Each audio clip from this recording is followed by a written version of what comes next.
Hi everyone and welcome back to Adrian's Digital Basement. For today's video, we're on a little mission to recover some data. And it's off of this, an Apple PowerBook. This actually belongs to my dad, and he would love it if I could get the files off this thing. So let's see what we can do. Let's get right to it.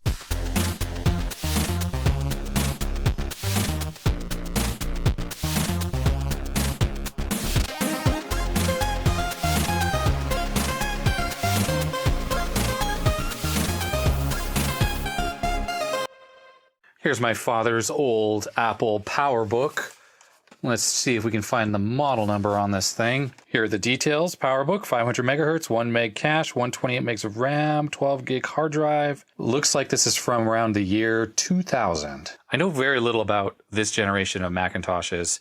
I was a big Mac fan back in the 68,000 days, but by the time they moved to the G3 and the PowerPC architecture, I had moved on to PCs, and since then I haven't really owned any Macintoshes, although actually I think it was around 2000 and something I bought a MacBook Pro, which I had for a little while and then I sold because OS X is not for me. Anyhow, back to this computer. So this was my father's primary computer for many years, and he ran his business off this. He was a graphic designer, and since he's upgraded to newer Mac laptops, this one stopped working at some point, and he was hoping that I would at least be able to recover the files off of it. All he's told me is that it doesn't power on or doesn't seem to power on. I haven't personally done any troubleshooting. So let's first take a look at this machine and then see if I can get it working. So from a design perspective, compared to current Macintosh laptops, there's a world apart on this thing. It's made out of plastic entirely. It's not like it's a horrible piece of junk, but it's certainly got deck flex. So when you push down on the keyboard area here, the whole thing bends. Compared to the trackpads on Macs, which are literally the entire wrist rest, look at this little itty bitty thing with this weird, funky looking button. It has sort of translucent keys, but I do not think it has any kind of backlighting. I'm not sure if they were always this sort of yellowish brown color. Maybe they have discolored over time, but there is extra printing on the F keys, which is sort of a gold color that's actually rather hard to see on these brown keys. It simply says PowerBook here. There's a power button. It has stereo speakers up at the top. And hilarious up here, you would think there might be a webcam, but it just has an Apple logo.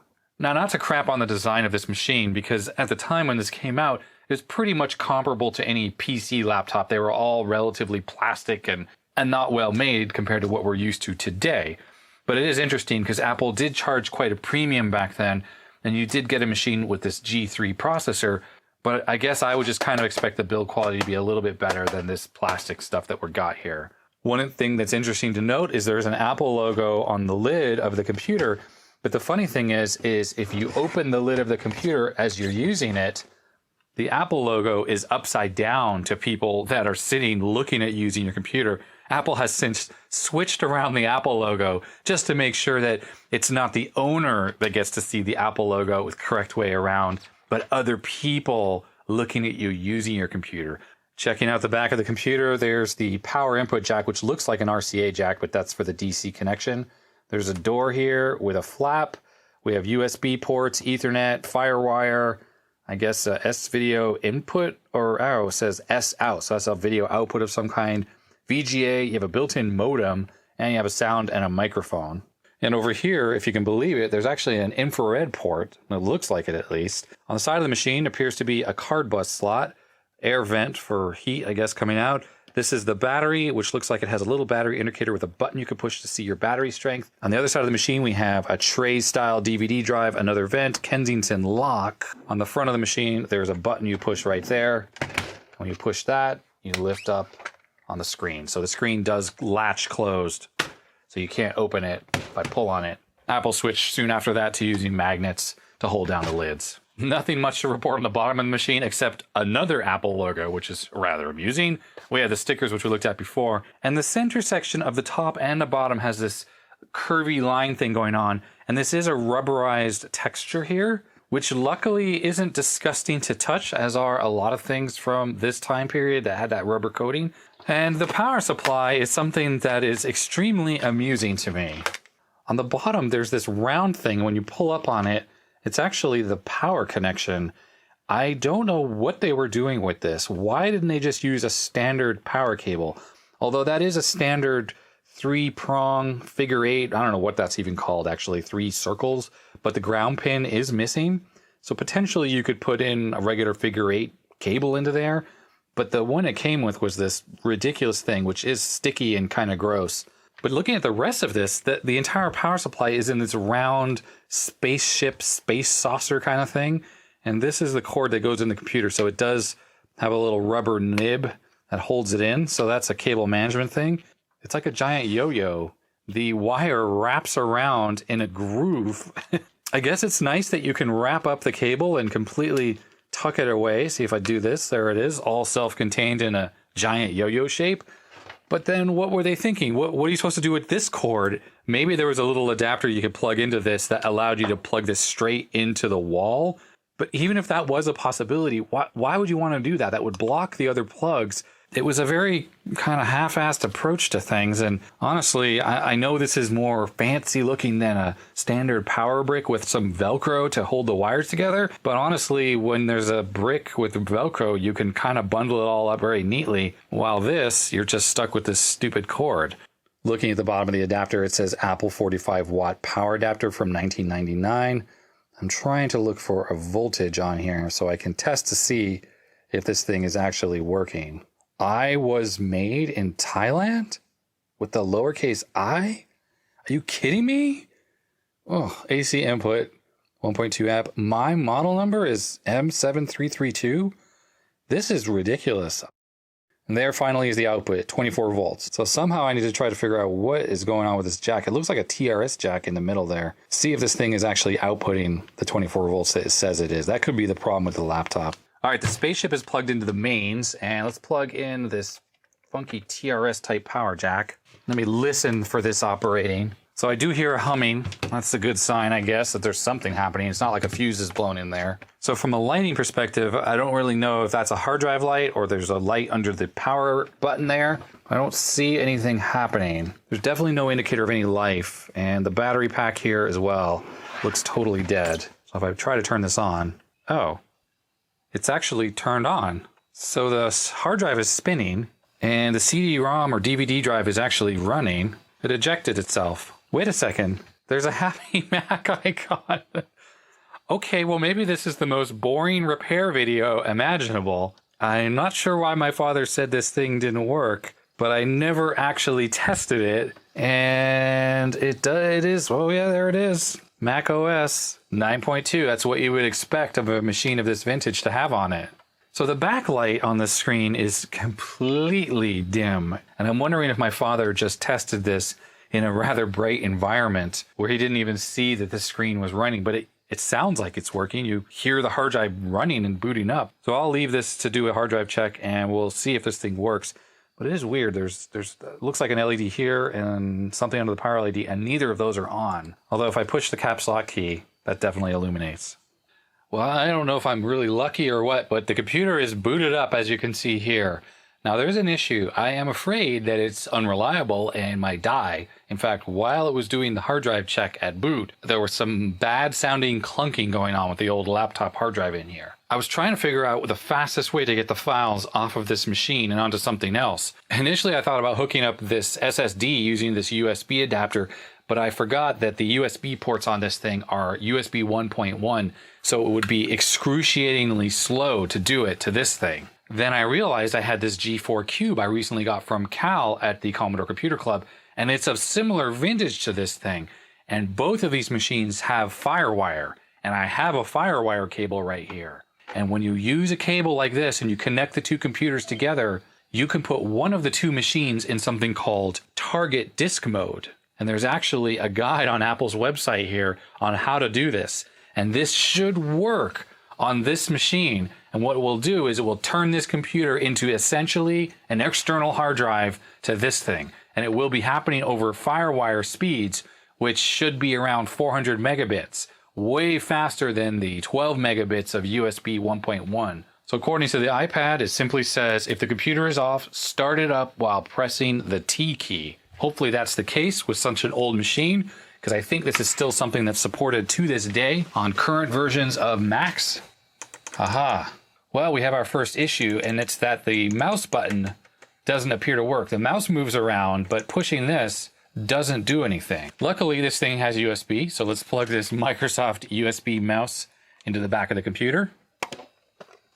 Lit up, so that's a good sign. It's weird, the mouse pointer doesn't move with this mouse, but it moves still with the trackpad. While this mouse 100% works on this G4 Cube, I was just using it a second ago. Okay, I think I need to cut my losses and just connect these together with FireWire and engage target disk mode. All right, so I'm just gonna hold the power button down because nothing seems to be doing anything on this machine. There we go, and hold down T and power it up.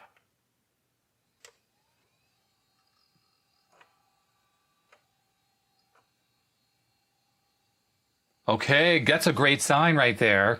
This should indicate that it's in target disk mode.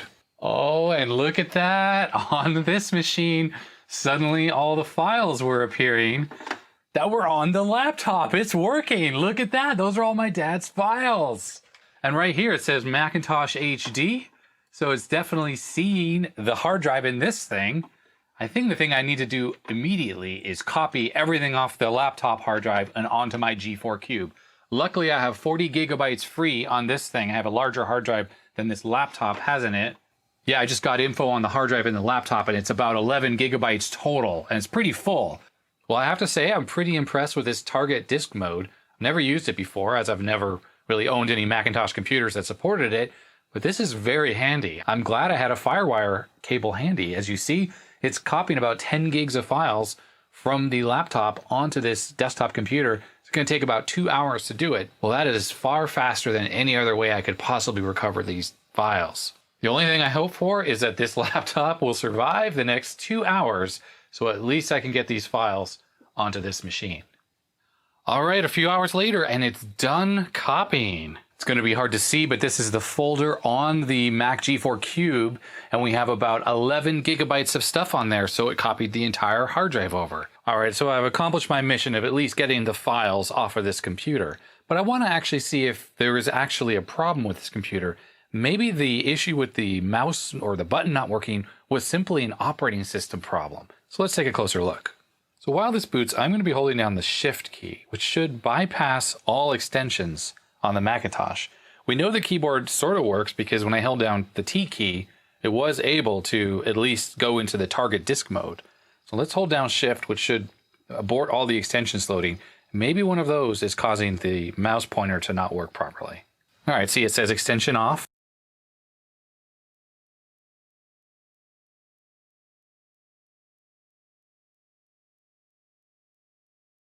It certainly took a long time to boot up, but we're here at the desktop. And would you look at that? The menus are working. So whatever was going on at boot is something to do with the extensions or control panel, something like that. So let's see here. So the brightness is turned. It was all the way up. The screen is still pretty dim though. This probably was a pretty nice screen when it was new, but the cold cathode backlight on it is just giving up the ghost. They are like fluorescent tubes, and as you use the computer, they wear out. They get dimmer over time. That's exactly what happens with regular fluorescent light fixtures in your house. Take a quick look at Google if you're interested in studies on fluorescent tube dimming, but it's a phenomenon that not a lot of people are aware of. LEDs also suffer from dimming over time, but because they're so bright, you typically don't have to run them at 100% brightness, so therefore you might not notice the dimming as much.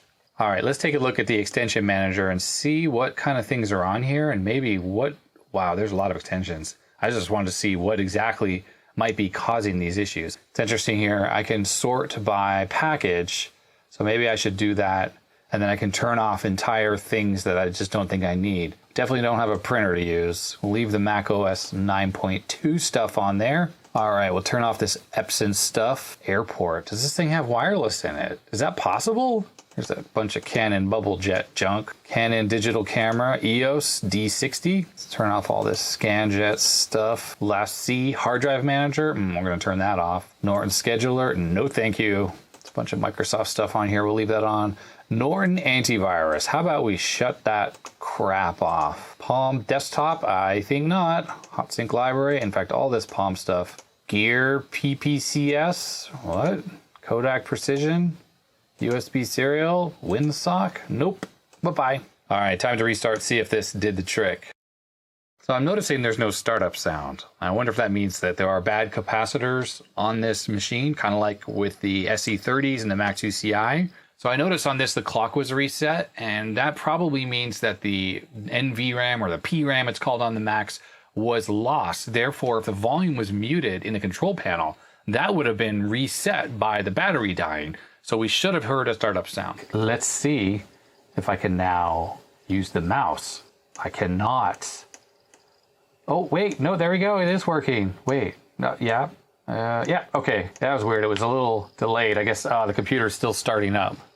See, network time error. Your Mac clock is set to a year before 1973. This can cause applications to behave erratically. You know, I wonder if that was the problem. Perhaps one of those programs that was starting up, like the Palm Pilot software, freaks out when the date was set so old. All right, so here's the sound control panel, and the alert volume is maxed out, but the main volume is set to 0. So let's see. Oh, okay, sound is working fine. Well, so much for a repair video, because this computer appears to be working properly. All of the issues it had were software issues, which is totally expected because honestly, macOS 9.2 was a pretty horrible operating system. It had its roots in the original Mac System 1.0. This version dates from 2001, and I'm not even sure that this had protected memory, which honestly, in 2001 was really unacceptable for a professional level machine. So OS X was something that desperately was needed. So since I didn't have to do anything to this machine to repair it, why don't we open it up and take a look at what it looks like inside. Now, first off, I want to see if this battery comes out. I see it moves. Look at this.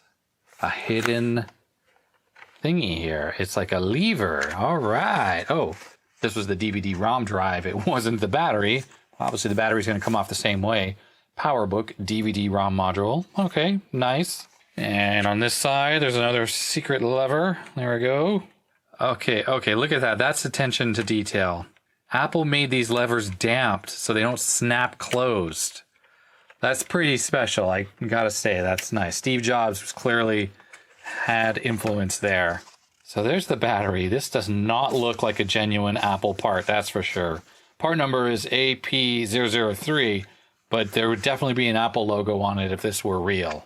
Look at that, it has one flashing light now. So, okay, so on the bottom of this thing, I see Torx bits. Oh, these are in so tight. Course, probably have Loctite on them. Ah, yes, this one I just took out does a little blue. Oh, that one has a lot of blue Loctite on it.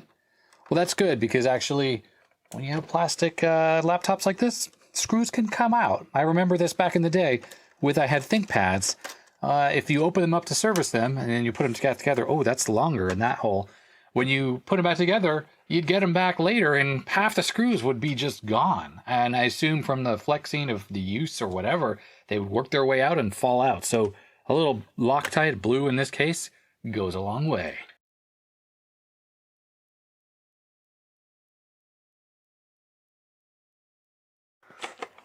Let's see how this comes apart. So before I struggled more, I went to iFix to look to see if they had a disassembly guide. And sure enough, they do. So it says here how to remove the keyboard, so I'm going to start with that. It looks like you don't even have to take any screws out. It says you reach inside. It says insert your index fingers inside the expansion base and search for the two rib tabs on the underside of the upper case. The tabs are located near the bottom. Pull the tabs towards yourself and the keyboard will pop up. I don't know if those instructions apply to this laptop because looking inside the bay, there's absolutely no tab or anything to pull on here whatsoever. So on iFix it lists various models: G3 Wall Street, G3 Lombard, G3 400, G3 Pismo. What the hell are these different models? I don't know which one this is. It doesn't say that on the computer anywhere. This is ridiculous. These naming conventions are so stupid. And the worst thing is with these guides, you click on them, it doesn't tell you how to identify your particular machine. It just says the machine was released in a particular year. All right, I clicked on the one that says G3 400, and this one at least has the keyboard that matches this one. It's sort of this clear key one. So it says pull the keyboard tabs towards you while lifting up on the keyboard until it releases. Oh, they are. Look at that. Okay, so there's the keyboard. Oh, and there's the hard drive inside there. Okay, now I need to try to unplug the keyboard connector. It says pull it up vertically. There we go. Keyboard is out. All right, well, let's take out this CPU module here. There's a couple Phillips screws on each side. So even though this says it's hot, this is actually a combination of thermal cover and an RF shield. There's the RAM for the machine. Obviously the CPU is under here with a heat pipe that goes over to this somewhat large heatsink assembly here.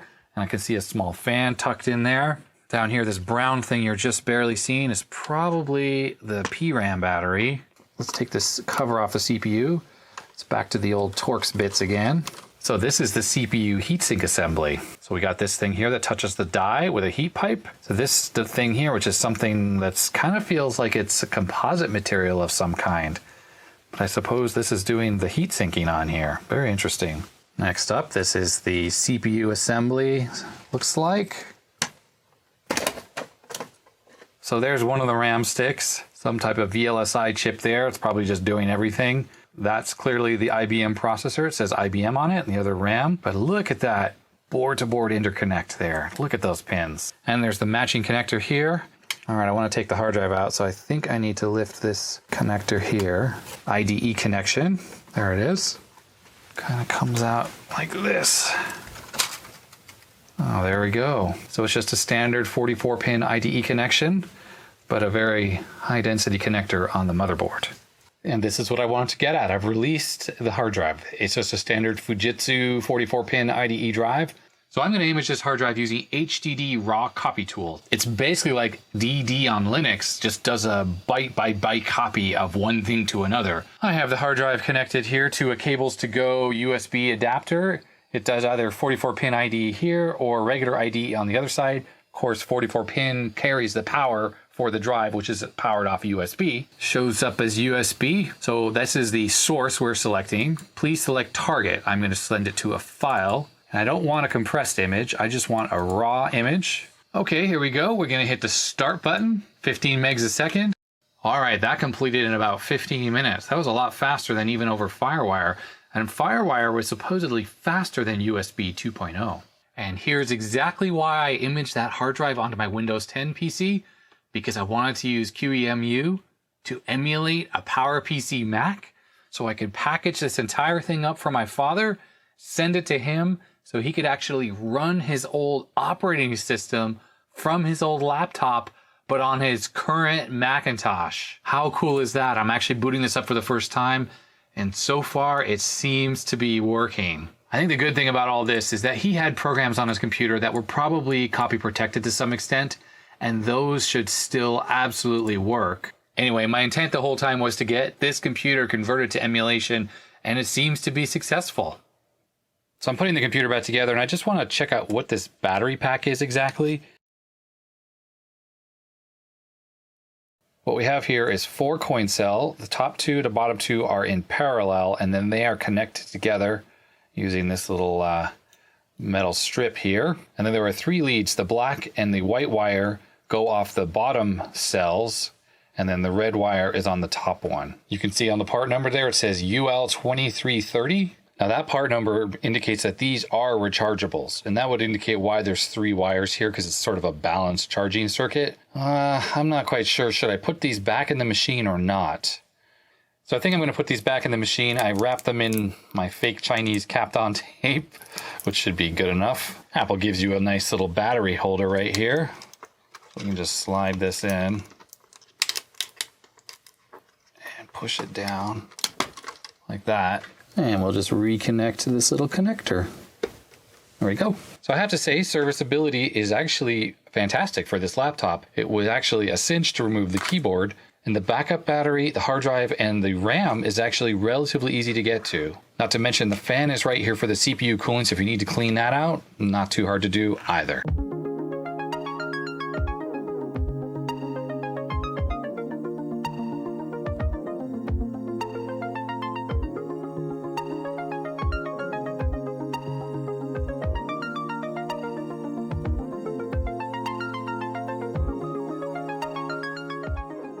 I'm thinking that I'm going to leave this main battery out of the machine. There's a sticker here. I'm curious what's underneath it. And the reason for that is I just don't trust lithium ion batteries when they're aged, especially if they're not working. What's the point of keeping them inside the machine, right?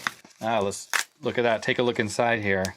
18650s. Although they're Panasonic brands, so that's good that they're a good brand. I think actually what I might do is I'm going to gut this battery pack and pull all these batteries out. That way I can slide this back in the machine so it's not going to have a big gaping hole on the side. So the battery's been gutted. I know some of you probably are going to cringe that I did this, but this isn't an original Apple battery anyways. And now at least I have something to stick back in the computer to cover up that blank space. But there isn't even any connector there. I pulled out the PCB, which had the original copper contacts on it. But yeah, at least this was using actual Panasonic to 18650s. And instead of a big gap, you should be able to slide this pack back in the computer. There we go. And then other than this little X'd out battery right here, there's no other warning messages or any other errors on this computer. Well, that's going to be it. I have one working PowerBook here I can give back to my father, and I'll also give him the emulator with that image I made of the hard drive, so in case this computer does die in the future, he can still access the data off the emulator. Sorry this didn't turn out to be a better repair video. In the end, this computer just worked, and sometimes that's nice actually. If you found this video interesting in any way, I'd appreciate a thumbs up. If you didn't, you know what to do, hit that thumbs down button. You can subscribe for more videos, put your comments and your suggestions down in the comment section below. Stay healthy, stay safe, and we'll see you next time. Goodbye.